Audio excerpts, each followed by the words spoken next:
Hello, welcome back. Art of Cycling. Glad to have you here. Glad to be making art. I'm Greg Leach. This is the penultimate, a word I learned by watching cycling. The penultimate stage and the Queen stage, both of the Tour de France Femmes. And this is the stage that I've been waiting for. This is a very hard day. It's the shortest day other than the time trial tomorrow to end the race, but it's also the hardest with the only Cat 1 and Haute Categorie, outside of category climbs of this year's race. Seems like this race had a little bit less severe climbs than the opening or the return of the Tour de France for women. It is the second of the Tour de France Femmes, but that is not to say it is the second only of the, I wonder what that was, of the women racing in the Tour de France.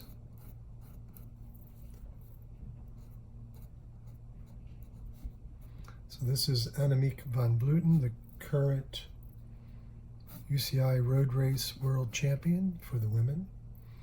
Should have looked up just how many of these she's won, but it's a remarkable number. I do believe more.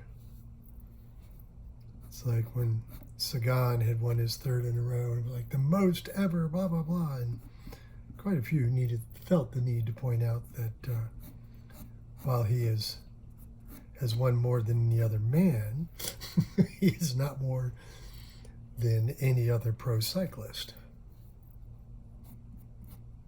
I feel like Annemiek van Vleuten is the one that has that record, having won 4, but it might be somebody else. But it is definitely another woman. So definitely expected this to be the stage where the attacks were made, and it did not disappoint. Might be a little early. They are on the Col d'Aspin, the Cat 1 climb that will, sorry, my phone's ringing. My favorite people who call me all the time, scam likely. Do you get a bunch of those calls? Find them very annoying. And it's all because, I need to give them information so more people can find me on Google. Just, don't care. And I don't know what you're really trying to do, but I don't trust you either. And I get, first one I got today was like 8:30 in the morning. I was not amused.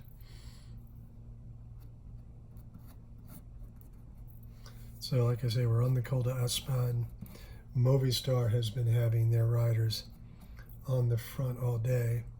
Just a moment ago, the German champion who had crashed earlier zoomed up to the front, drove the pace, blew everybody off, and then bonk, she was gone.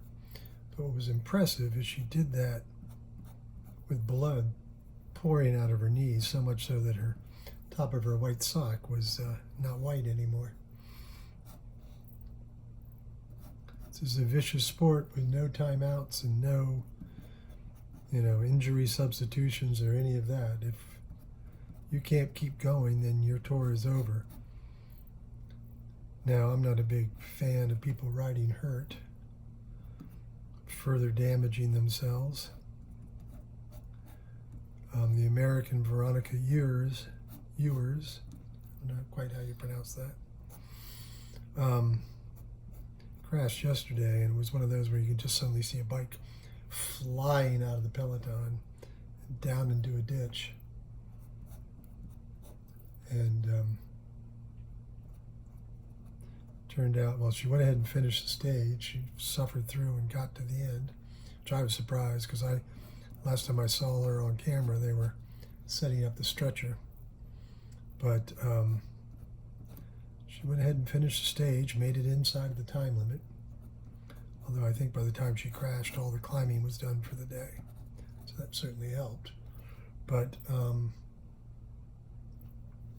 turned out she had broken a collarbone. So they took her off for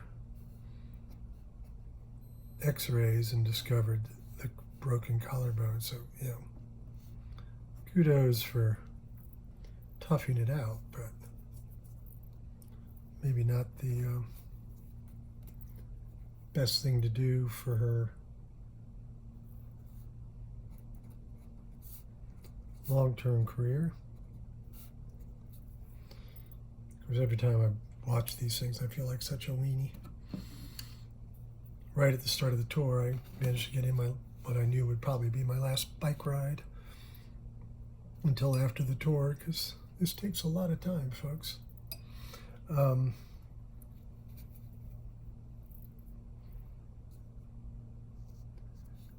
I did the classic, and I know I've talked about this on an earlier video, but I did the classic pull up and stop and then realize I hadn't uncleated. Got my foot off the pedals, and when you're stopped, the action of getting your foot off the pedals is so forceful that even if you weren't about to fall because you hadn't unclipped, you do. And so over I went. I was standing still. I wasn't doing 20-some, 30-some miles an hour like they are when they crash. But it's often said that the slow motion crashes hurt a lot more. I guess that's true. I mean, there's a lot more direct impact because when you wreck at speed, you at least slide. But of course, conversely, it means you leave a lot of skin behind.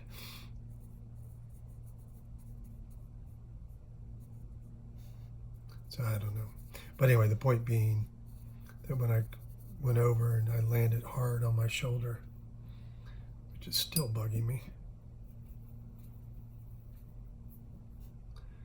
kind of just suddenly restarted hurting. But anyway, that was it. I didn't go to work for a couple days. I admit that there was probably a little bit of, oh, well, how advantageous. The tour has started and I've hurt myself. I can't really work. I couldn't for the first day or two. But that ended up meaning I got to paint the first couple stages of the men's race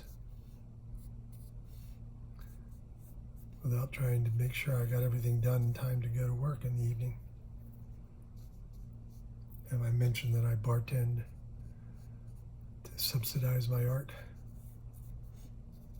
A perfect combination of, for me, low stress work. And it's a job, as I like to say.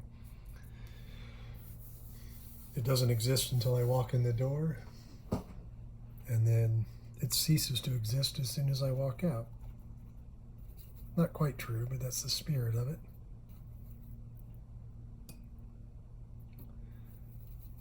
Plus, it's in the evening after I've worked in the studio, so I'm able to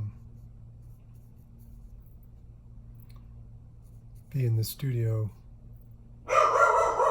And there goes Pippin again. Has Pippin barked every single time I've painted? I think so.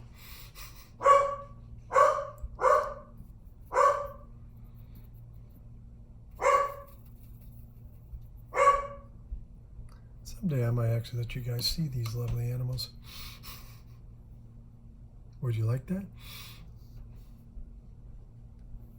My wife does junk journaling and watches a lot of the junk journaling YouTube channels, and that's a big thing, to show your pets, usually at the end of the video.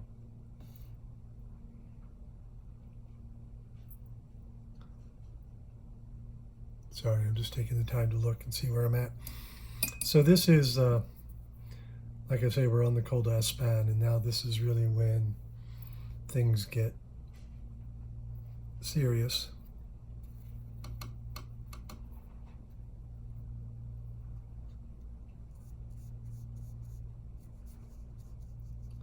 And not only is Emily Van Vleuten the world champion, she also is the defending champion. So she's wearing number 1, not that you can see it, as the winner from last year. Behind her is one of my favorite riders, the Polish. She goes by Kazi as her familiar name, but Catherine, but the Polish version of Catherine Niewiadoma, who I first painted in the World Championships in Richmond. Speaking of World Championships, that was a very exciting and surprising time to have those races come to my adoptive hometown. I'm one of those oddities. I'm a native of DC, but I've been living in Richmond most of all of my adult life. I came here when I was 20.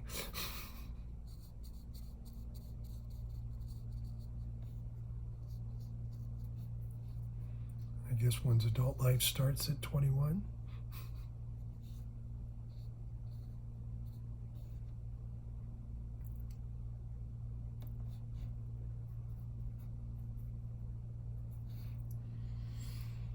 So basically, this is all of the favorites. Although the woman sitting in first isn't visible and looks like she's completely out of the frame, even in the group that's on around the corner. Back that way. Sorry, I just realized you couldn't see the hands. Pointing over here to where you can see the polka dot jersey in the previous painting. So this rider, there we go, waiting for the penny to drop to remember her name, Ashley Mulman Passio, who's been wearing the green jersey since the start of the race, well, since the end of the first stage, where she moved into second in that competition.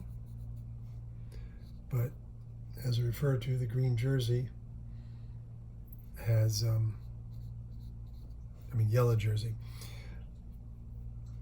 who's actually the owner of that jersey. So if someone is in the yellow jersey, obviously can't wear multiple jerseys. So Lada Kopecky on the first day won the green jersey of sprinter, the yellow jersey of race leader, and the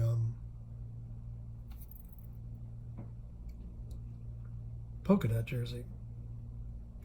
And she has kept the lead in both the green and yellow jerseys since the opening day, which is impressive. And so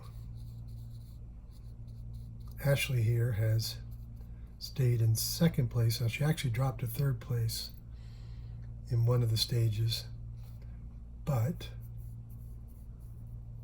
she dropped that to Juliet Weebs, no, not Juliet Weebs, someone else, but a rider who dropped out of the race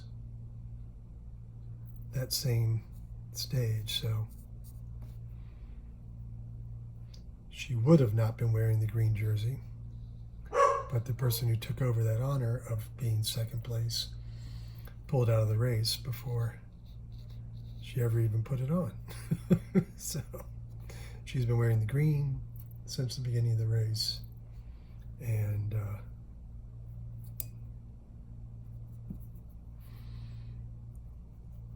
is now sitting in second place overall. So actually, I think right now since the yellow jersey, well, the yellow jersey's not yet 49 seconds back. That's the difference.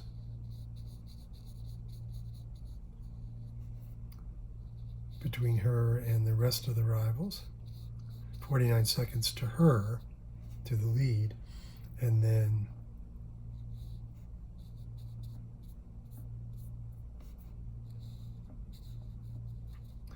51 seconds back to virtually everyone else, except for Demi Vollering. So there's 2 seconds between these two. I think she's a little further back, I can't remember. But nevertheless, these are, I mean, she's almost definitely, or very soon will be the, what they call the yellow jersey virtuelle.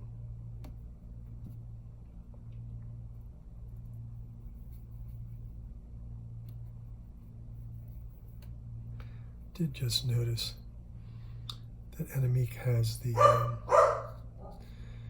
Pippin's still got something to say, doesn't he? Right here where her helmet transitions color is more rainbow stripes. So, probably will try to make that indication.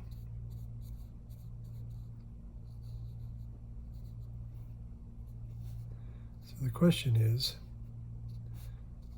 this going to be the move that wins the Tour de France Femmes? And if so, which one of these 3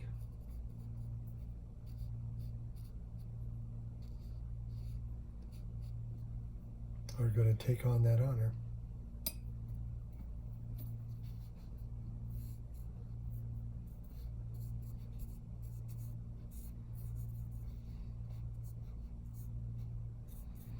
So there are some other artists who paint, and seemingly most of them don't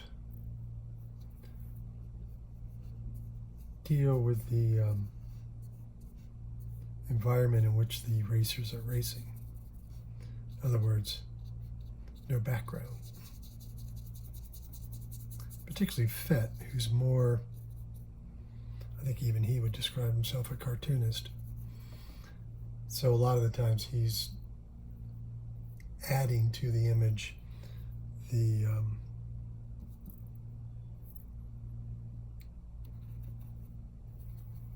well, particularly with riders for Bahrain Victorious, who had a teammate die in the race just before the Tour de France, went off the side of a mountain, was seriously injured and passed away overnight. So in Fett's painting of, shoot, I don't remember who his teammate was who won, but won by like a half of a wheel. If you search on my website, gregleach.com, there's a painting called Photo Finish that I did of that stage win. But what Fett did was add Gino into the image, pushing his teammate to the victory, which I thought was a lovely image. Not what I want to do. And there are other artists too. There's 2 or 3 that I know of. So Fett is Fette, and there's Garrett, so Fett is Belgium, and then Garrett and Maxine are both Brits. As far as I know, that's it. There's the 4 of us. If you know of anybody else, let me know. I'd love to see what other people are doing.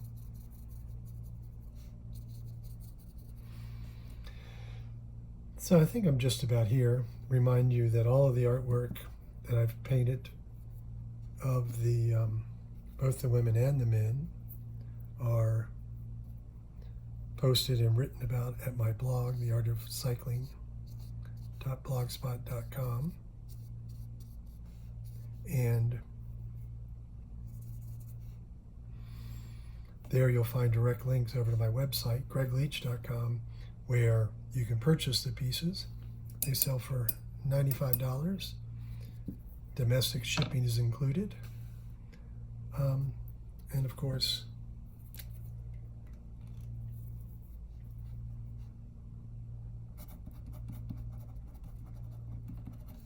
I didn't sign it again.